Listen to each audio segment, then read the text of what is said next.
Good afternoon, everybody. My name is Donna Fiesel, and I'm your host of Donna's Edge Television, Radio, and Podcast Talk Show. Thank you so much for watching every day, Monday through Friday, beginning at 2 p.m. on the Eastern Time Zone. As I get to ride home with you in the afternoon, it's always so much fun. Sara likes riding home with you in the afternoons, too. Now, you can find us many different ways. You can find us syndicated on Abundance Television, which is found on Roku, Apple TV, and Amazon Fire. And don't forget the podcast on thenewscasters.com. Back in Alabama, close to the Talladega Speedway, you can find us on channel 182 on Charter Communications. You can also find us on the biggest country radio station in South Carolina. That's WZLA Radio. Make sure to listen to Benji and Lacey in the morning. It's a brother and sister. And sometimes they get into this little civil rivalry thing going on, but then most of the time it's so much fun. And it's all about the local, the regional, and also the national area. So again, thank you so much for taking care of that station as well. Continue sending email, Donna@donnasedge.com, Donna@donnasedge.com. I have a very remarkable lady with me right now. Her name is Sara Talker, and we've turned into really quick friends. And I'm just going to tell you, what you're doing is amazing. You're with NASCAR. And so you get to interview all these really neat people. You're into the rush of things. I mean, your adrenaline must be like overload. Yeah, it's a lot, especially after that race that we just saw. But I'm gonna have to say the most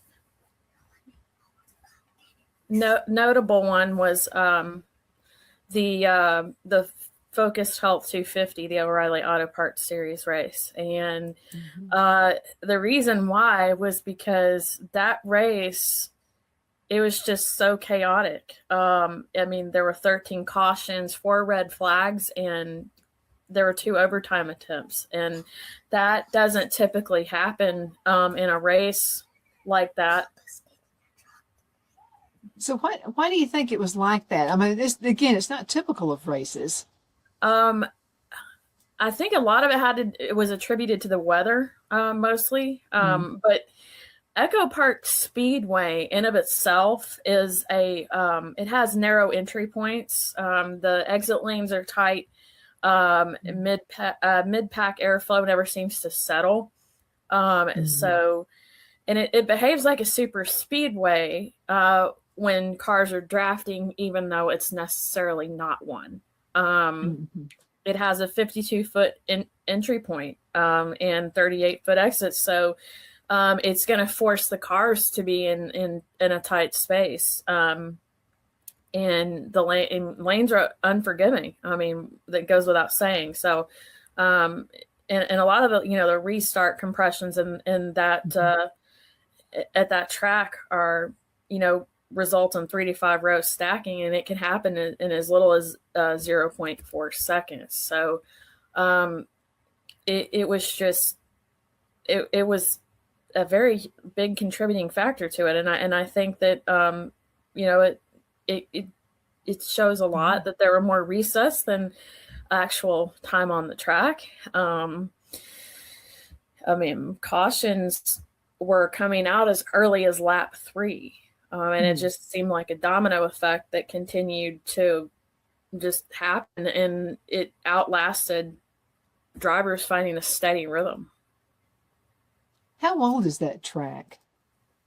Echo Park Speedway has gone through a number of, it's been around for a while. It has gone through a recent name change. It was Atlanta Motor Speed. And it was given the title of a new name. It's 66 years old. Okay. 66. Yeah, well, and then the way they used to resurface back 66 years ago is kind of different than what they do now. So has it had an overhaul, or has it had an overhaul within the last few years? They've done resurfacing, but it doesn't, like this track, it doesn't matter how many adjustments you make to it. It's just the way that it's designed and laid out is what causes all the chaos.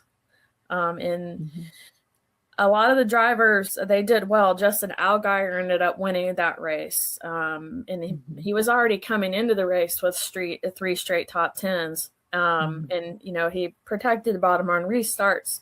He, sat back and just surveyed the track to find the calmer lanes. And I think that's what ultimately led to him winning that race. And there were other drivers that did well too, but he just seemed to avoid all the stack ups. There were multi-car stack ups, and one of which they referred to as the big one. It had, let me see. I have it written down right here. It's resets 13 cautions. It was just an unstable draft. Let me see. Let me see if I can pull this up really quick. I'm sorry. No, that's okay. But the weather does have an impact on the success of drivers and not success. So is it really hot and sultry there like it was in South Carolina? Has been unbearable. It's been hot. It's been humid. There have been storm cells that have been that have brought like pop-up thunderstorms, and there's been it's been happening off and on for about a week and a half. So I know the Cup Series race got delayed.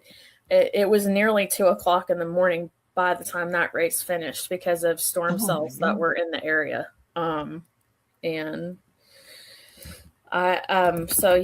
Certainly weather played a huge role in that. I'm going to give you some more information on the multi-car stack ups though.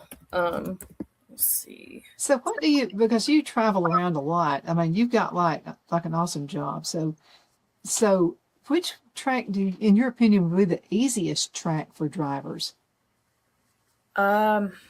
That's a tough one. I don't think any of them are easy, if I'm being honest, because all of them have high and low points to the tracks. But from just watching and from a perspective of, from the outside looking in, I would have to say one of the easier ones would be, I'm going to say, maybe Dover, because that's where drivers seem to be more consistent, like Denny Hamlin and Kyle Busch, and they seem to have consistent wins on that track. So I would say that it's easier to find a rhythm on that track. Because everything's a rhythm, right? Yeah. So you're seeing less accidents there, probably less accidents there as well. That there are a lot, but it's not going to be as frequent as what was seen over the weekend. Like the 11 car crash, for example, which was the big one that I just referred to. And then there were seven cars that were caught up, in a multi-car stack up there. Oh my! Your heart had to be fluttering when that one happened. Yeah, it's just like it was like an accordion effect. When you see one and then the other one just kind of comes right after it. That's exactly what happened that day. I've heard the Talladega Speedway can be pretty confusing. It can be because it's a super speedway, so it tends to be more difficult. It is it's an unforgiving track. The surface is not kind to tires, so that's a track that is notorious for accidents. And as a matter of fact, almost every race there is a accident that is referred to as the big one. Every time. Have you found your statistics yet? Oh, I just mentioned it. Oh, okay. The 11 car and the 7 car stack up. Those were the stats. Okay, so who do you think? Because somebody has to make the wrong turn. Somebody has to make a mistake. Which driver made the mistake to cause that pile up? Which driver made the mistake? Let's see. Or was it a combination? It was a combination. I don't think there was any one driver that really caused it. I just think it was because going into the turns and the exits are so narrow that it's just kind of inevitable when you're racing that, that many cars in such a tight space. It's gonna happen. It's inevitable. There's just no way around it, really. So, and it's just a recipe for disaster. So, so how was the crowd reacting to that disaster? It was, everyone was kind of like on edge. They were, on their feet looking and trying to figure out what was going on. But I think everyone knew, based on, like I said, the weather conditions and everything, it makes airflow a little bit harder for drivers to navigate. I mean, you've got humidity, it changes the condition of the surface of the track. And so that's one of the things that drivers always have to navigate. So they don't always have to navigate like the layout of the track and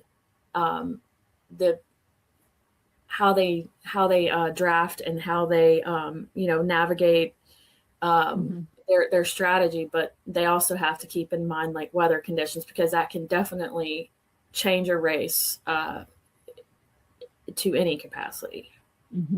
Absolutely. One more question before we go into, can you believe we're almost at the middle of the show? So the big question that a couple of our viewers have had was, and this is a big one too, what actually drew you to NASCAR? I've always loved NASCAR. My dad and I would watch it when I was 14 years old, and that's every Sunday we would sit in front of our big box television that we had and watch it. And that's when Dale Earnhardt and Jeff Gordon and everyone were, all the classics were racing. And so I've grown up around people who have liked cars. My grandfather liked cars. My dad's always been a huge fan of cars. So it's just kind of a generational thing. And plus, who doesn't want to see a car going at a high rate of speed around a track against other cars? I mean, it's very electric. It gives you a feeling like no other. And we're actually there and you're actually able to see it. It's on a whole other level. Oh, I bet it is, because you're right in the mix of things. You're right in the midst of it. You're in the thick of it. So it's definitely something that is really, really unique, and I love it. So, well, would you say that NASCAR is probably more unpredictable than any other sport? And I'm including college football here. Absolutely. There's so many factors, like I said, to factor in. Anything can happen. You can't go into a race thinking that something can't happen, because every time you think that, there's always that one race, just like the Focused Health 250, where chaos just completely unfolds. Okay, I promise this is the last question before we go into the break, and this is really interesting. So of any race, I'm talking the history of races. Maybe you were not even born yet. If you could go back in time, which race would you like to be part of? Which race would I like to be part of? There's been some history making in NASCAR throughout the decades. I would say then I was alive at the time, but I was just a little kid. The 98 Daytona 500 that Dale Earnhardt won. I knew you were going to say that one. Yes, he was my favorite driver. He's not only my favorite driver because he was fast on the track.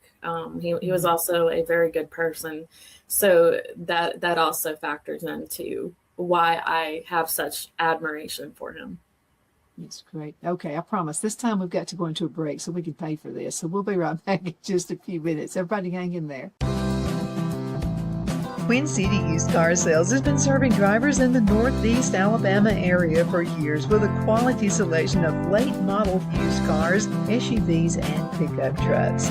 On top of our extensive selection and competitive prices, we offer professional auto financing services for used car buyers of all credit levels. Whether you've just begun your search or you're ready to secure your next vehicle, at Twin City Used Car Sales, you will drive away with the vehicle of your dreams. The sales and finance staff at Twin City Used Car Sales looks forward to serving you, and you can apply for financing online before your visit to our used dealership in Gadsden, Alabama. Check us out on the web at twincityusedcars.com or go by our location at 901 First Avenue, Gadsden, Alabama. We sincerely look forward to serving you.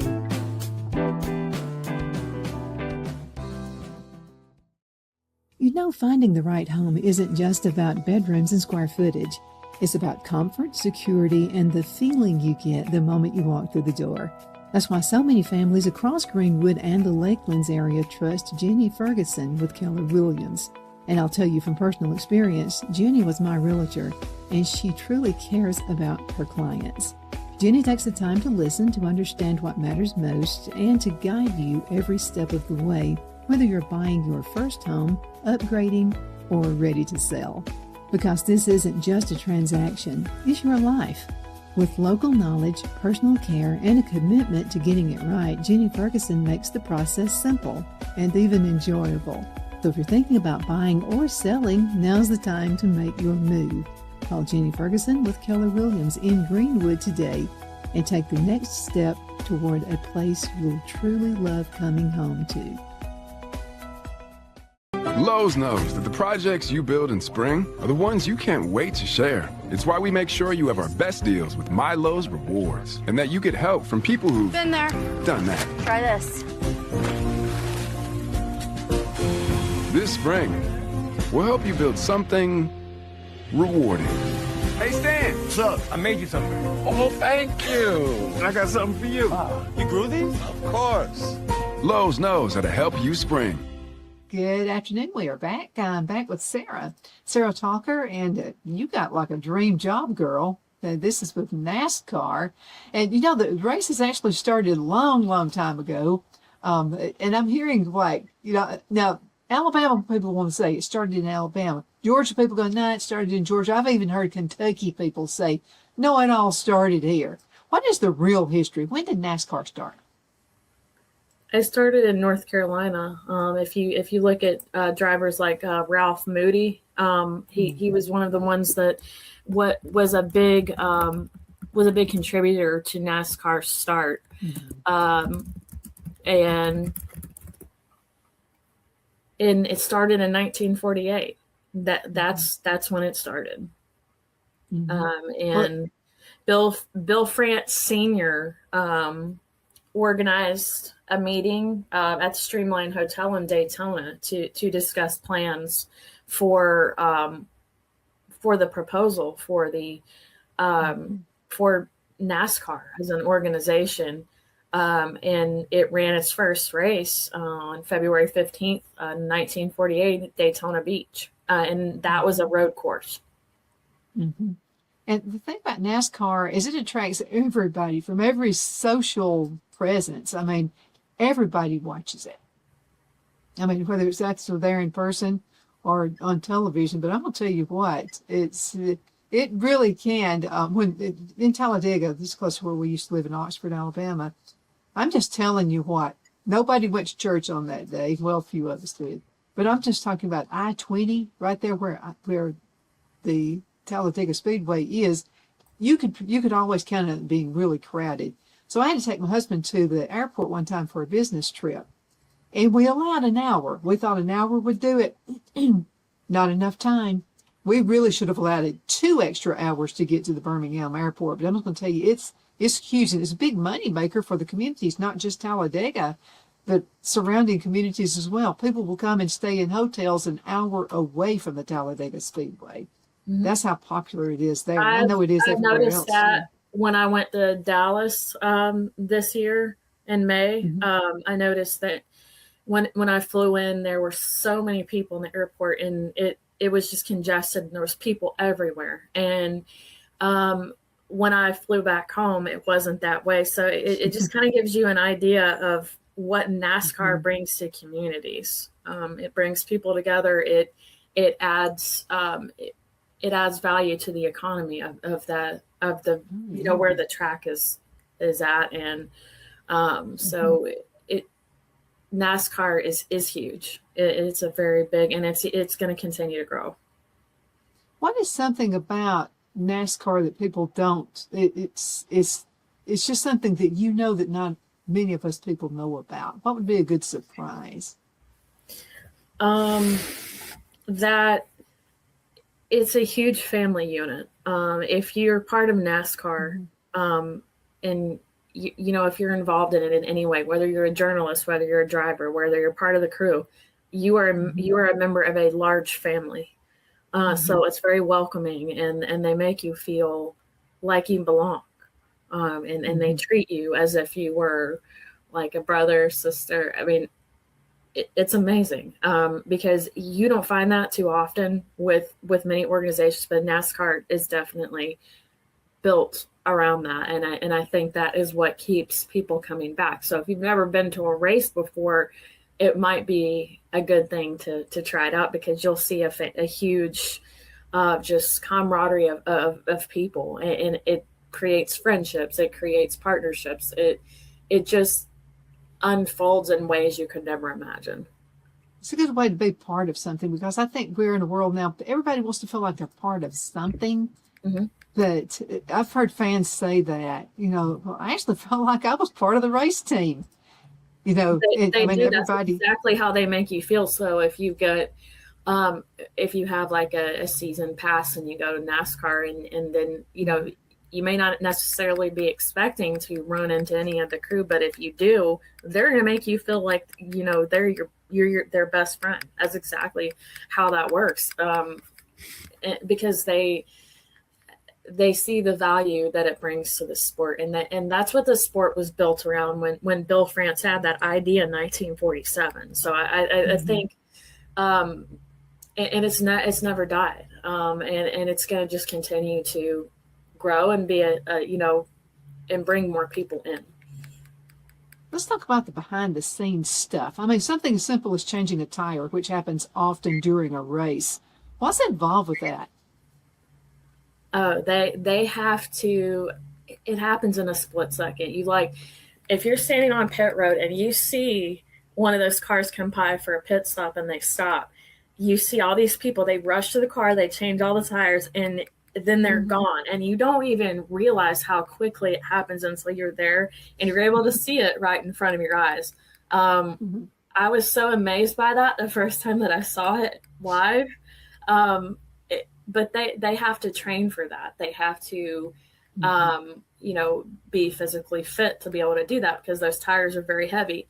And they also do pit crew challenges to help them, keep up with all of that.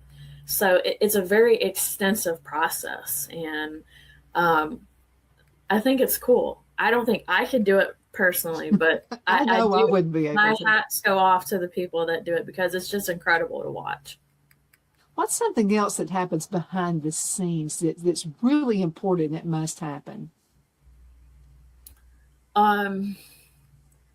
What for me as a journalist, it was just getting to meet and talk to the other journalists, apart from the drivers, which are, obviously the bigger picture of because they're what makes NASCAR. But talking to the other journalists and getting to know how they got into doing this and learning their stories and where they came from, that is huge, because within that media center, you create a community that is also like a family. You support each other, you help each other in ways in any way that you can. So for me, that's one of the things that I think people don't realize goes on behind the scenes, and all of the stuff that leads up to doing that, all the preparation, like before you go to a race, you have to sit and write down all the stuff that, questions, and you write down all the stats and facts so that you could have them right there in front of you, so that you can, just ask questions, just like one right after another. You have to be quick on your feet when you do it. And So for me, that's one of the things that I think people don't realize, the preparation and all of the hard work that actually goes into interviewing these drivers and putting their faces out there and bringing awareness to the sport. So. Mm-hmm. Well, what about the maintenance of a vehicle? Is that all the responsibility for the driver, or is that part of NASCAR? It would be part of the team and the crew. They take care of all of that, and they do post race inspections, pre race inspections. They make sure that every inch of the car is as it should be. Because post race inspections, they have to inspect it to make sure. And if the car doesn't pass, then, it can have consequences. Penalties can be issued. They might, be pushed down if there's a certain part of the car that doesn't pass the inspection. Like in Daytona with Parker Kligerman, the rear of his truck was a little too far, so that he was booted out of that spot. He was initially the race winner, but he didn't end up winning that race because of the way that the car was mishandled. But so they have to make sure that everything is, just so. Otherwise, it can mean it can result in bad things like that happening. Like safety issues. I mean, you got to make sure. Yeah, you got to make sure correct. everything. There cannot be one part of that race car that is not combed over before a race. It has to make sure. They have to make sure every inch of it is in tip-top shape, because they do not want the driver to run into any issues on the track. And of course, nothing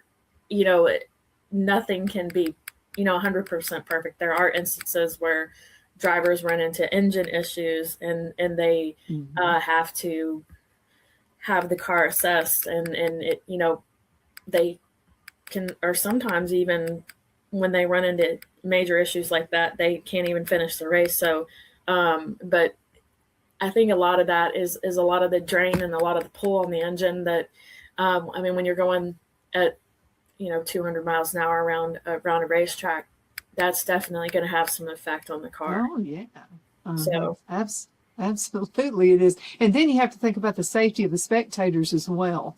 Yeah, making them stay inside that's the definitely fence. Something that you have to keep in mind. You have to make sure that everyone is safe, and but there are a lot of there catch fences around, and they have everything where if debris were to fly out, it wouldn't go into the grandstands or hit anybody. But there are instances where things happen, like you saw the freak accident with the cart that went rolling, and the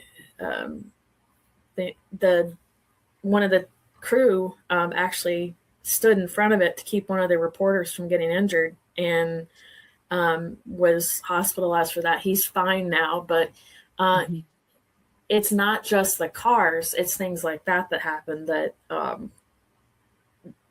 anything can happen. Like I said before, it's just anything. It's unpredictable. Those things are heavy too. Oh, I bet. And going at such a gigantic speed is even more so. Sara, thank you so much for being on the show. Can you believe the show is over? I had so much fun. I can't believe it. It's flown by. It's crazy quick, but just like the Speedway, right? Fast.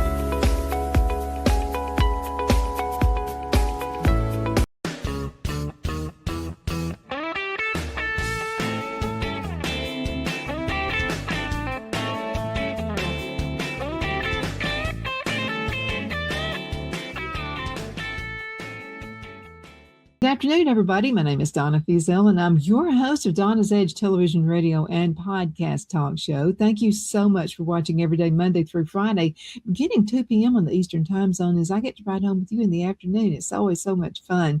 You can find us on television on Channel 182 Charter Communications. That's up in North Alabama, close to DeJoly's neck of the woods. You know something? Another way that you can also find us is on Abundance Television, found on Roku, Apple TV, Amazon Fire. And don't forget the podcast on thenewscasters.com. There's another way you're going to be able to find us, and I'll let you know about that pretty soon. So we're really excited about the expansion of the show and the direction everything is going in. So definitely appreciate that. Continue sending email, Donna@donnasedge.com, Donna@donnasedge.com. And you guys have sent a lot of questions for DeJoly. And DeJoly, it's always such an honor to have you on the show. I know with your background, you're an author and you're a speaker, and I'm catching what you do throughout the day too. I like that. I'm digging it. Thank you. I've been really excited and happy about what I'm doing on Instagram and on social media because I'm on all three platforms, Instagram, TikTok, and YouTube. And I've just had some very deep conversations with people just by asking a question. And it's just been very fulfilling and heart rendering, you know, like I feel for these people that are sharing their stories with me. And it's just been amazing, this journey that I'm on now, because it's like another chapter of my life, you know. I started doing videos every day, just basically asking a question or giving some perspective on life, but generally it's includes journaling, and everybody seems to be very accepting of me. You know, I really haven't had any bad. I've had maybe 5 out of. I went viral a couple of times, but you know, when out of all of the comments that I've had, I've only had like maybe 5 that weren't complimentary or willing to say a word or whatever, you know. So it's just been great. It is, and it's a great way to share your story. So you're an author and you are a speaker. So let me ask you, okay, so for what you're doing and you're getting yourself out there, what seems to be, and there may be several, but what seems to be the number one question people have for you? What are they dealing with right now? They're dealing with coming back to themselves.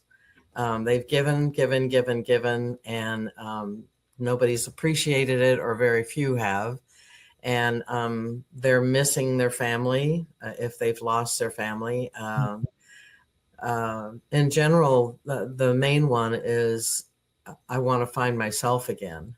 And that's when I can talk to them about journaling, because it brought me back to myself.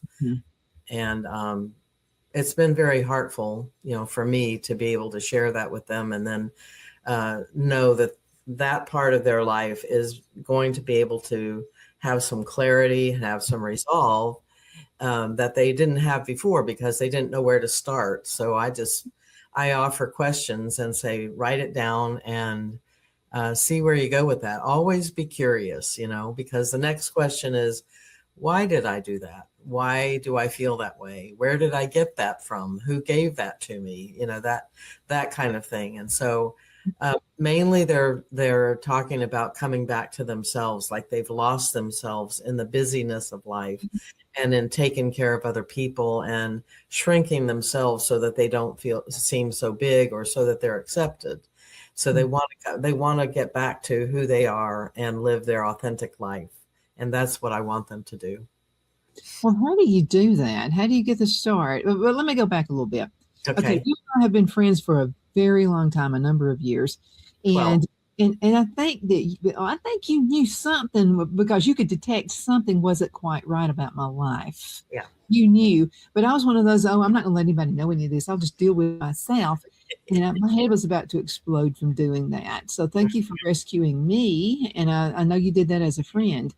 And so being able, and I just want to tell everybody this, being able to journal, and that's step one. I think that's probably what helped me, was to be able to put all these things down and know I'm not crazy. And yes, that did happen.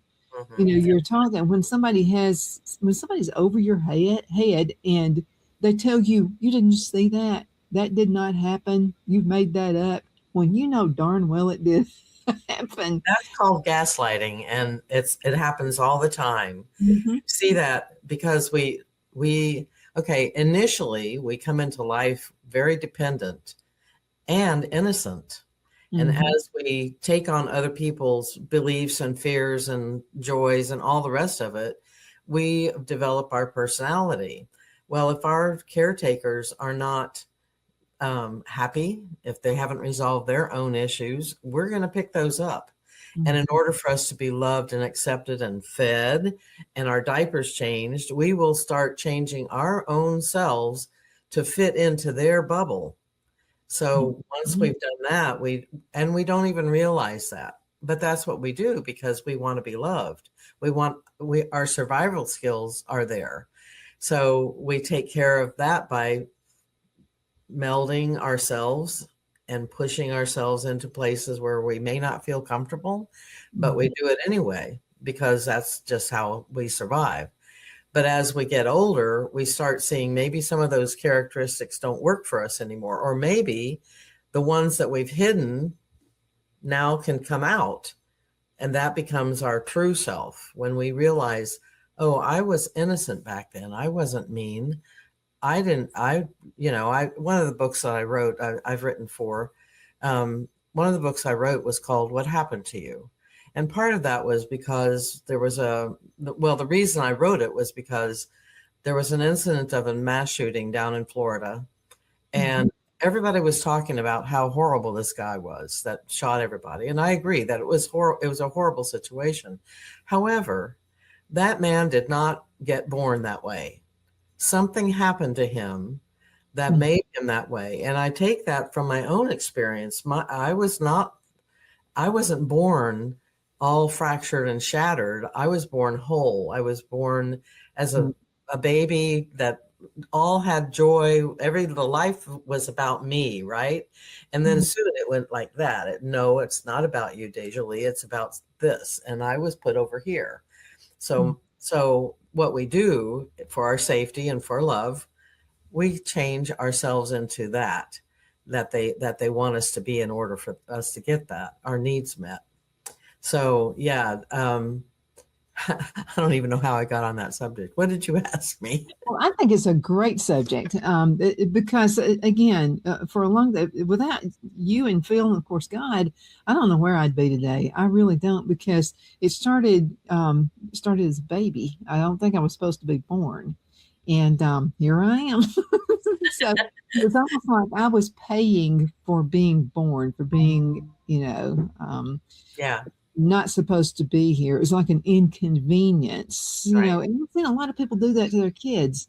I've seen, oh, you're just an inconvenience. No, they're not an inconvenience. You did the happy things to get them here. Well, then you did the happy things to keep them here.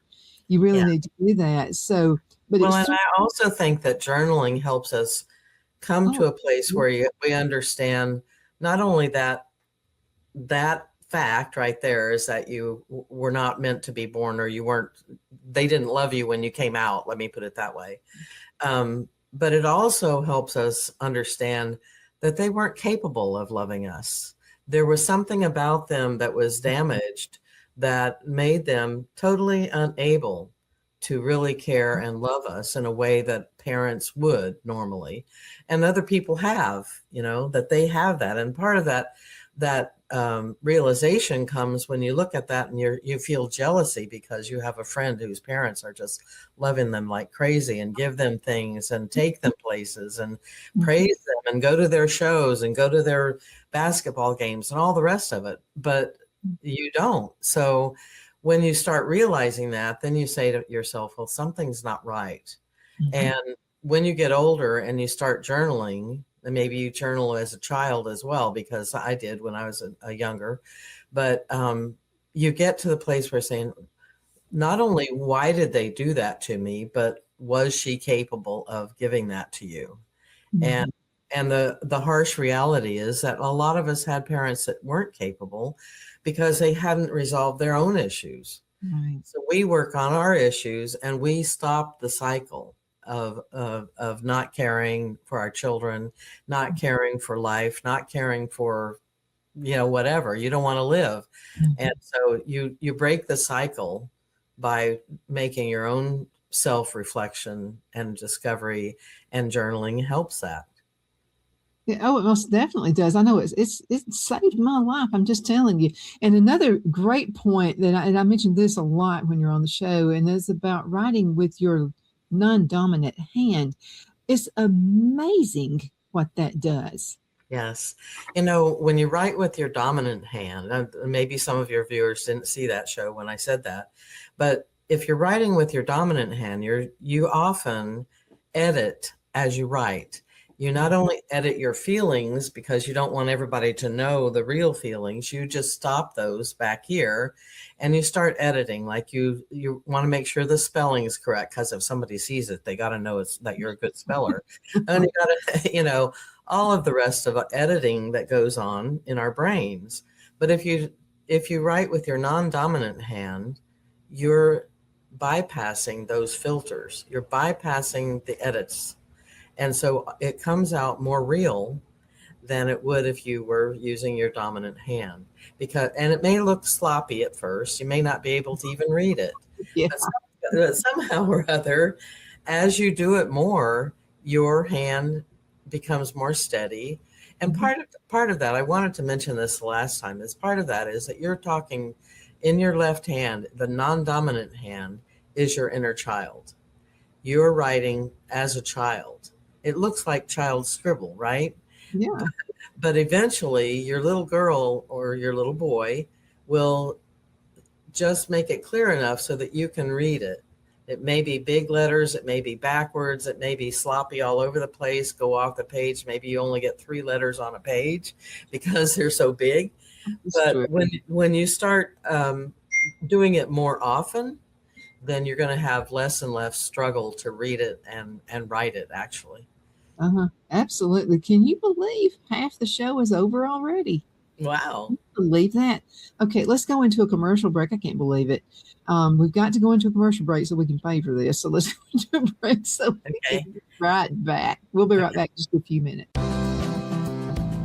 Twin City Used Car Sales has been serving drivers in the Northeast Alabama area for years with a quality selection of late model used cars, SUVs, and pickup trucks. On top of our extensive selection and competitive prices, we offer professional auto financing services for used car buyers of all credit levels. Whether you've just begun your search or you're ready to secure your next vehicle, at Twin City Used Car Sales, you will drive away with the vehicle of your dreams. The sales and finance staff at Twin City Used Car Sales looks forward to serving you, and you can apply for financing online before your visit to our used dealership in Gadsden, Alabama. Check us out on the web at twincityusedcars.com or go by our location at 901 First Avenue, Gadsden, Alabama. We sincerely look forward to serving you.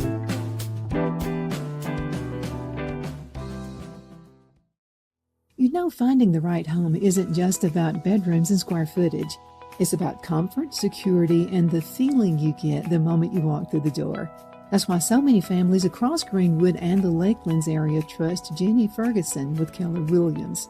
And I'll tell you from personal experience, Jenny was my realtor, and she truly cares about her clients.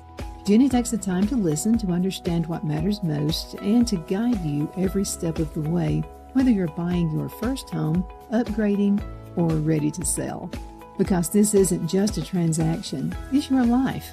With local knowledge, personal care, and a commitment to getting it right, Jenny Ferguson makes the process simple and even enjoyable. So if you're thinking about buying or selling, now's the time to make your move. Call Jenny Ferguson with Keller Williams in Greenwood today and take the next step toward a place you'll truly love coming home to. Shine your style at Kiss My Glass right here in the Anderson Mall. There's a place where style meets sparkle. At Kiss My Glass, every piece is handcrafted, custom designed, and made to shine just like you. Owner Beth Gibson brings creativity to life with stunning custom tumblers, gifts, and one-of-a-kind pieces you won't find anywhere else.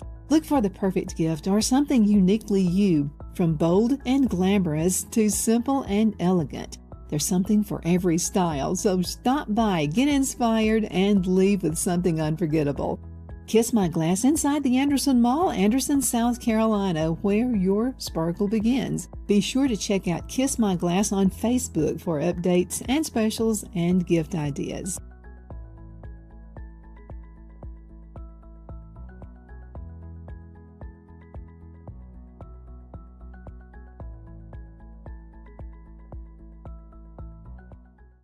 Lowe's knows that the projects you build in spring are the ones you can't wait to share. It's why we make sure you have our best deals with My Lowe's Rewards, and that you get help from people who've Been there. done that. Try this.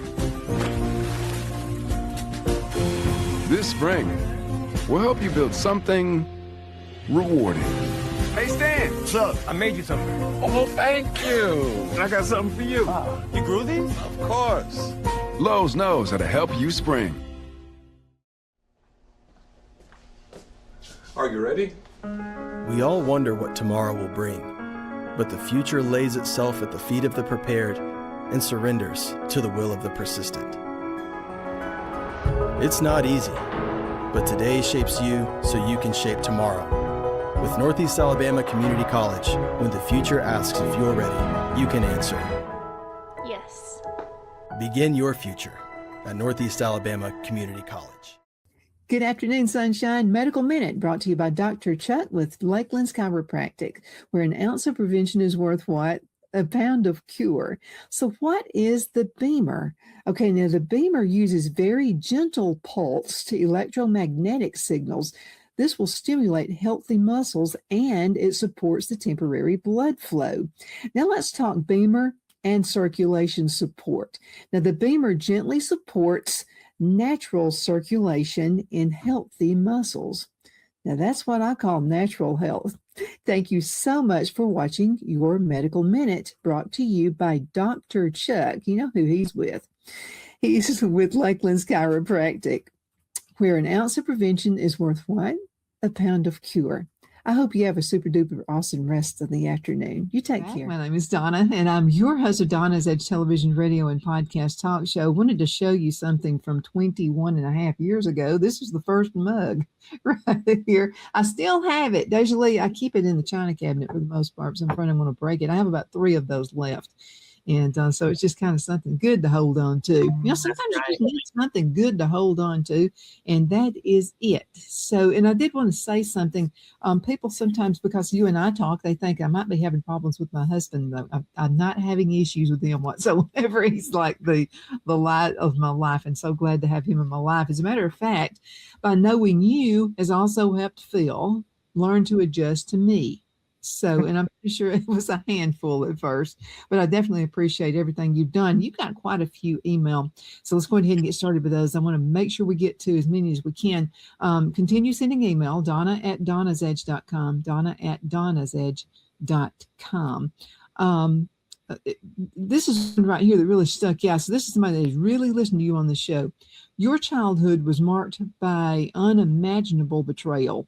So looking back, what do you think helped you survive during those years? Looking back at while it was happening, or I'm just going to say, I think it was my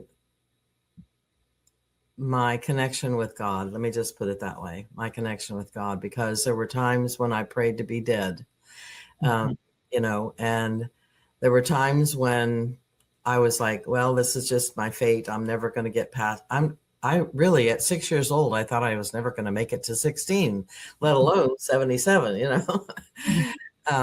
But really, it was that connection with God.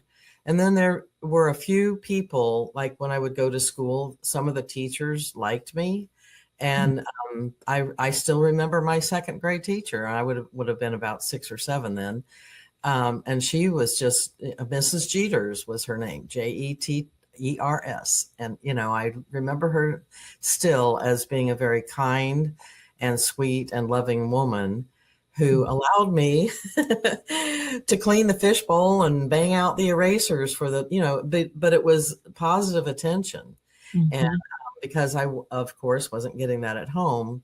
And so, yeah, I had a pretty rough beginning of my life. And when I discovered writing, I started writing, not writing, so to speak. I was doing cartoons. I got really good at excuse me. Sorry. I got really good at, Snuffy and Popeye and all those people, because I was just like, I got to copy something. I got to do something. I need to tell somebody something, and nobody was listening anyway. So I really felt alone. Right. And so I started doing cartoons. I had a diary, and I was like, I don't trust this not to be found and read. So I stopped actual writing things, but there were people that were helpful to me. And as I got further and further in, out of school, out of high school, and going to college, I started journaling, and I started making myself go to places where there were positive people. Of course, I continued prayer and meditation and exercise, walking, talking to myself and all of that. But it is a matter of continually searching for the truth of what happened and why it happened. And what I know for sure is that there are sometimes no answers. And you have to learn to accept that there's no answer to why a person does what they do. Sometimes they don't even know themselves. But I just continued, God wasn't taking me. I was praying to be dead the next day. And I always kept waking up. But yeah. He knew that you had to be around so that old Donna Fiesel could get some help. Yeah, that's what it was. One of the things, because you've helped a whole lot of people just with your books alone. Before we get to the next question, let's talk about that. How can folks find your books? They're all on Amazon. At one time, they can also contact me because I have a few copies here, but I would like for them to contact me, DeJoly LaBrier at gmail.com, or find me on Instagram or on Facebook. Tell me though that you found me through Donna Fiesel. Otherwise I may not answer you, because some people are salespeople, right? And they're Right. or they're bots. And I prefer to have a real person behind it.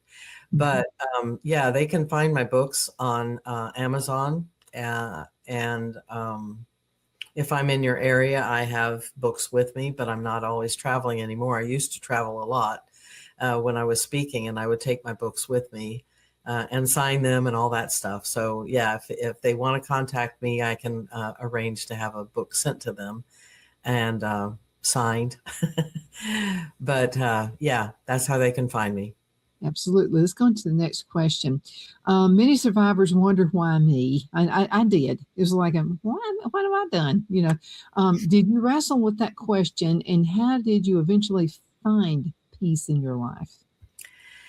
Well, that's a really good question, because the why me was never answered, because like I said before, we are all born innocent and dependent, and the world is about us and all of that. So we're born that way. And as we change, it's because of survival.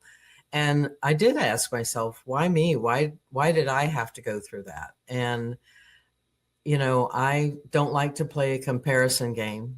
I'm not your trauma was worse than mine, so I don't matter.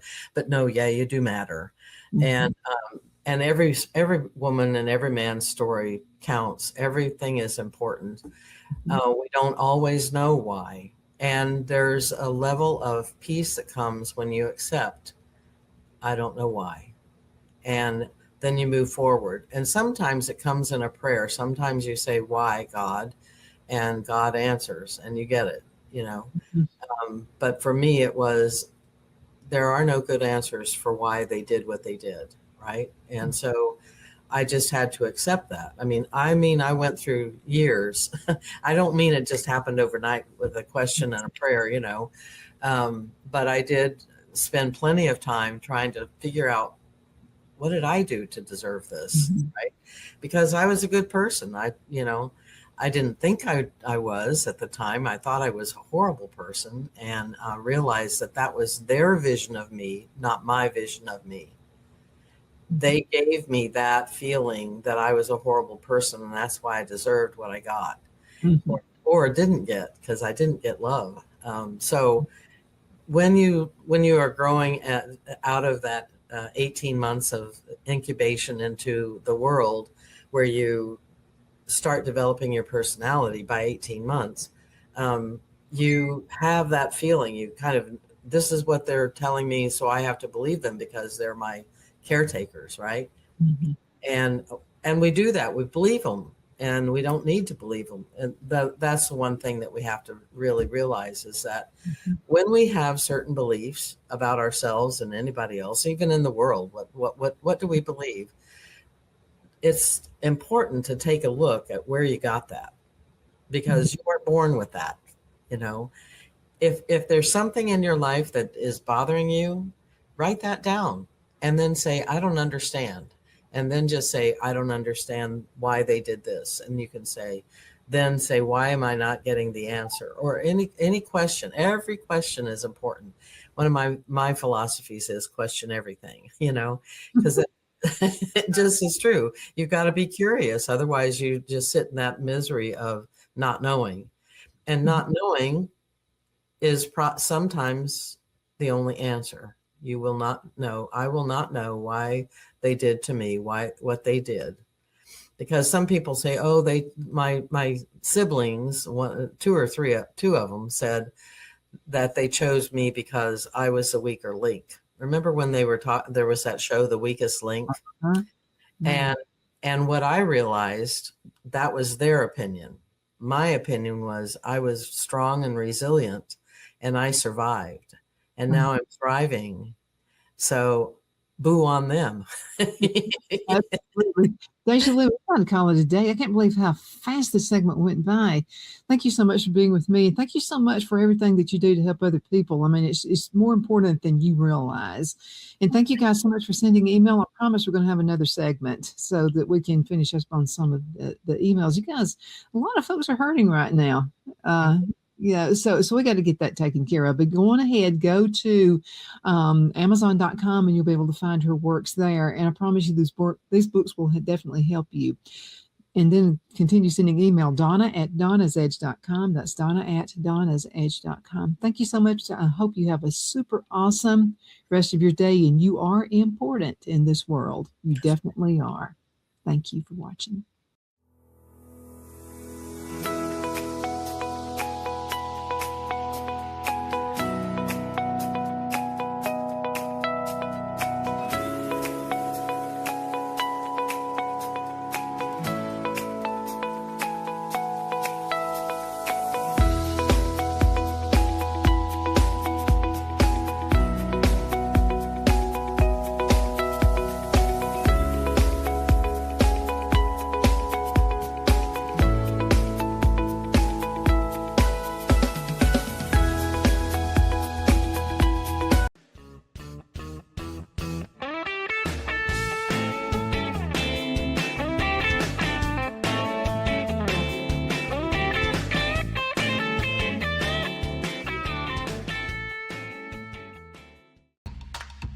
Some days, you've got big things to care about. Like that. And that. Luckily, the Whirlpool Smart Range automatically updates itself with features like Air Fry. So you can worry less about keeping up with the latest tech and care more about keeping up with the latest trends. Say cheese. Everyday care, Whirlpool. Visit the helpful, knowledgeable staff at Bond's Appliance on Gunner Avenue in Gunnersville. Design your Cabco dream home from the outside in at J&J Homes of Albertville. Crafted with care and engineered to last, your custom options are endless. Both J&J and Cabco builders are proud to be locally based, family-owned, and independently operated. Home ownership made easy. Come by to get their lowest price guarantee with several finance options available, including zero-down options with land or approved credit. Cabco builders and J&J Homes of Albertville, your dream team for your dream home. Hello, this is Maury Yancey, President of the Lake Guntersville Chamber of Commerce. The Chamber of Commerce staff, board, and membership proudly cheer the Wildcats on to victory. When you shop local, you are supporting the future of our young people. The Lake Guntersville Chamber of Commerce, cheering on the Wildcats.